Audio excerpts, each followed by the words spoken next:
There's a cognitive trick that our brains play on us when we have a hard decision to make or when we're asked a difficult question. Interestingly, the pathways here are probably pretty similar. If we're asked a difficult question, we're essentially having to make a decision about what we believe about something. So if we're asked a difficult question, or if we're making a difficult decision, a lot of times those things will come out in a similar pattern for our brains because we are essentially taking a position, right? And so this trick that our brain plays in both of these scenarios is usually done accidentally. And in today's episode, I want to talk about doing it in an intentional way, in a way to take advantage of this essentially efficiency trick that our brain does automatically, and sometimes to our detriment when we're not paying attention to it. So this trick, we've talked about it on the show before. This trick is the concept of substitution, right? Our brains substitute something that's easier for the harder thing. So for example, if you are asked, how are you doing today? Right? That's a very common example. How are you doing today? Instead of going through the mental and emotional toil and difficulty maybe of explaining truly all of your feelings and thoughts and your physical health state or whatever things might make up the real answer to this question, most people substitute with the question, is there anything really important that you need to get off your chest right now? Or they might substitute with, this is essentially somebody saying, hello, how are you doing? I'm fine, how are you? Right? I'm fine, how are you is essentially your substitute for hello back. And so our brains do this very, very often. This is another one of those heuristics that our brains use. The heuristic is a substitution in this case, and many times our brains, in physical spaces, these heuristics look like substitution of, abstract shapes for objects, right? Our brains are filling in the gaps. We can kind of, more or less, we're compressing information, right? Because the calculation, in the case of how are you, the calculation is what is the downside to the substitution? What is the likelihood that me substituting this is going to end poorly? It's very low.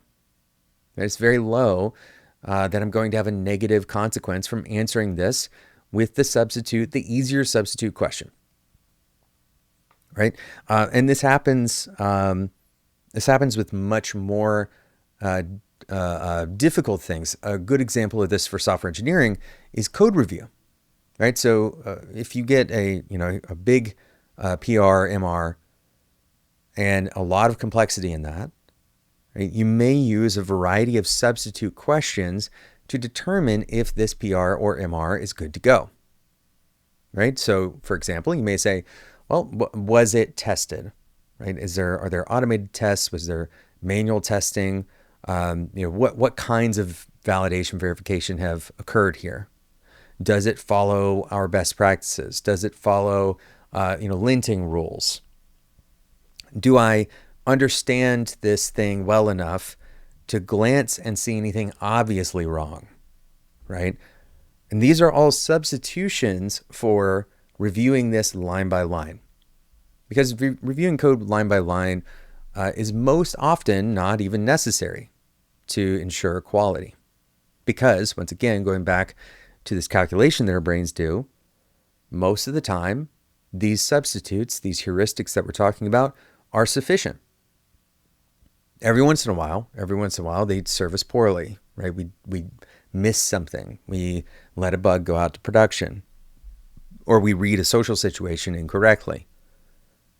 We answer a question. A good example for managers, another good example for managers. How do you do your performance ratings? Well, you may have a variety of frameworks. You may have a variety of measuring tools, metrics that you use. You may use notes from the report. You may have input from a bunch of different sources. Maybe you're using AI to summarize all of their contributions in Confluent, whatever it is that you do. It's very likely, and in fact, it's actually just true, that you can't deterministically rate a person on a scale. Right? There's not a clear deterministic way to do this. So everything that we do in performance evaluation is our best guess for a substitution for something that is immeasurable. Right? We're measuring a bunch of things, but what is actually the rating that we're trying to produce? If you're doing a typical performance review, you're rating people on some scale, and the ostensible rating scale is how much value does this person produce at the level that they're at, right? And so there's a bunch of ways of identifying long-term and short-term value, risk mitigation versus generating, net new value. There's all of these things that we're trying to measure, but ultimately they're a bunch of substitutions, right? There's a bunch of substitutions for the more direct question of how well is this person doing in terms of value generation, and what is their trajectory looking like going forward. Okay, so we do this all the time. We do it. Sometimes we don't realize that we're substituting. In the case of performance management, most people would say, well, no, it's a rubric, right? Or it's, we have methods for this. Those methods are actually substitutes, right? That's at least that's an argument I would make, is that those methods are actually substitutes for the real thing that you're trying to represent or the real question that you're trying to answer. All right, so if this is something that we do naturally, and very often automatically, and sometimes to our detriment, my proposal here is that you can take this and use it on purpose, right? You can actually use this in order to make decision making simpler. And so, the inspiration here is, a lot of times people get paralyzed by either analysis or deferral or risk mitigation, risk avoidance, we would say like loss aversion here. There's a bunch of reasons why people may not do something. They may not pull the trigger to go to the gym at 5 a.m. because they know that that's painful, right? They know that and maybe it's not even going to be worth it. Maybe I won't even feel good afterwards. What if I don't reach my goals? There's all these reasons not to do it. All right.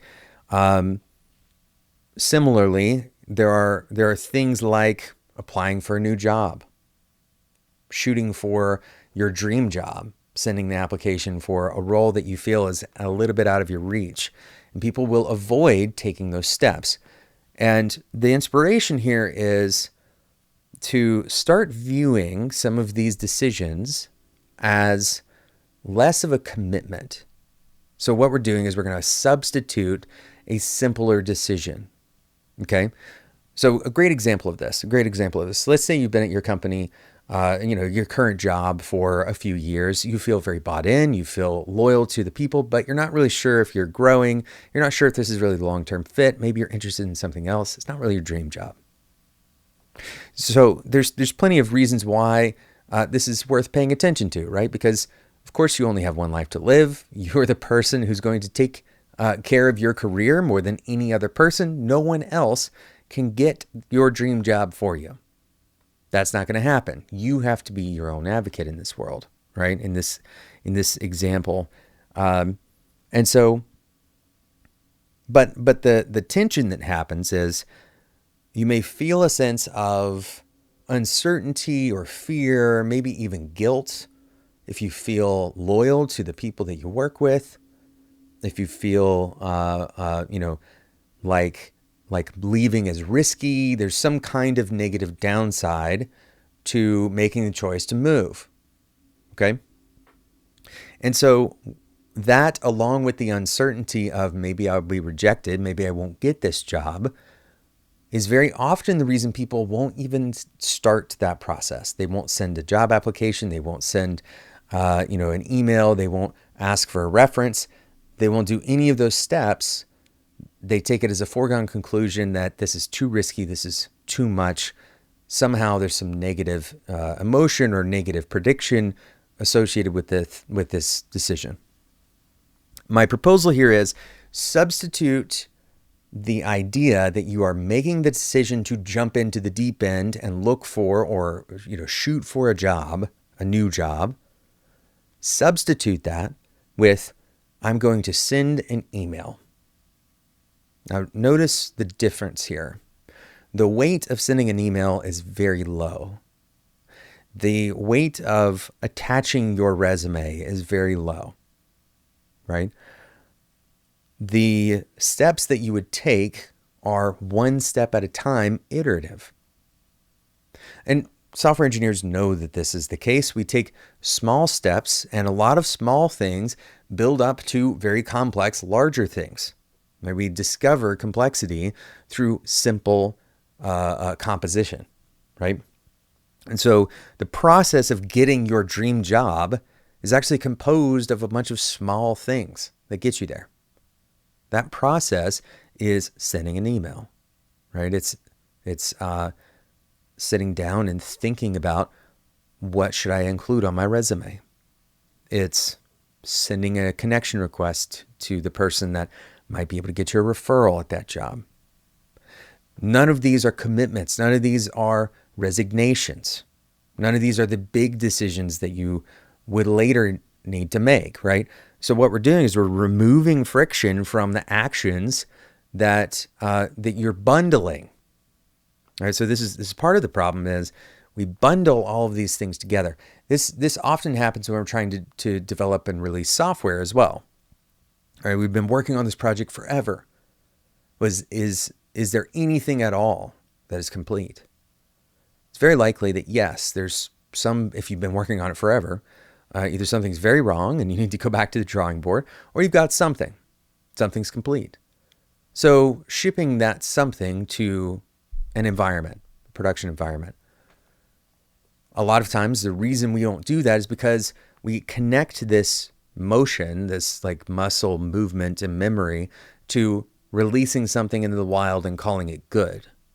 If we disconnect these ideas and we say, no, all we're really doing is deploying this into the cloud. All we're really doing is we're merging these branches.